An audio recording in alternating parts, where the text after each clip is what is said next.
If you are new to investing in mutual funds and terms like SIP, STP or SWP are puzzling you, then welcome to our channel 5-Minute Finance by ET Money, where we talk about the basics of investing and personal finance. Today's video will help you understand each of the three terms, SIP, SWP and STP in detail.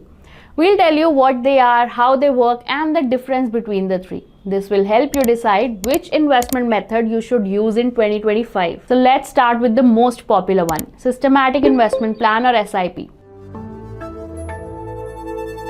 Systematic Investment Plan, popularly known as SIP, is one of the ways of investing in mutual funds. Under SIP, you invest a fixed amount of money at regular intervals, typically monthly, rather than investing all at once. The money gets automatically invested from your bank account to the selected mutual fund scheme on a pre-decided date, say every month. This helps in benefiting from the principle of rupee cost averaging. Let's look at a short example to understand how units get allotted. Assume you started a 5,000 rupees SIP in April 2023 in any mutual fund scheme. At that time, the fund had a net asset value of 100 rupees. So at a price of 100, how many units of mutual funds will you get? You will get 5,000 divided by 100. That comes out to be 50 units in month 1. Let's assume the NAV of the fund increased to 110 when you invested in the second month. So now how many units did you get? You got 5,000 divided by 110, that is 45.45 units. For ease of understanding, we'll round off the figures. Similarly, you keep accumulating units every month. Now understand this. When the markets are down, thus the NAV of the fund has fallen, you will get more units. It's like buying mutual funds at a discount, right? And vice versa is also true. And this is how the cost of your purchasing the mutual fund gets averaged. Hope the working of SIP is clear to you. Next is Systematic Transfer Plan or STP. Now, as the name suggests, under STP you systematically transfer money from one mutual fund scheme to another scheme over a pre-decided period of time. STP method of investing is generally used when you have a lump sum to invest in equities, but you don't want to invest all at once.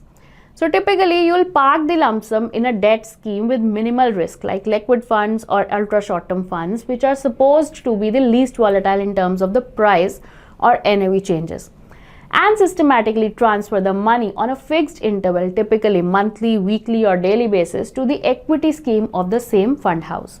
Basically, you are withdrawing from one scheme and investing in another scheme of the same fund house. STP does not work within different fund houses.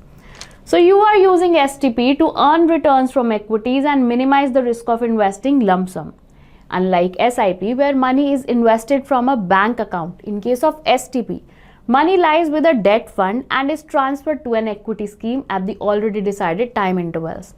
So STP works just like SIP, but here you will have another scheme as well. As far as taxation is concerned, well, the capital gains tax is applicable as in case of redemption or withdrawal from a scheme. Next, we move on to Systematic Withdrawal Plan, SWP. Now, while SIP and STP are a method to invest in mutual funds, SWP is a way of systematically withdrawing the accumulated money from mutual funds. Under SWP, you can withdraw a fixed amount from a mutual fund scheme on a regular basis. You can choose the amount and frequency of withdrawal at the time of setting up the SWP. At the set date, units from your portfolio are sold and the funds are transferred to your bank account.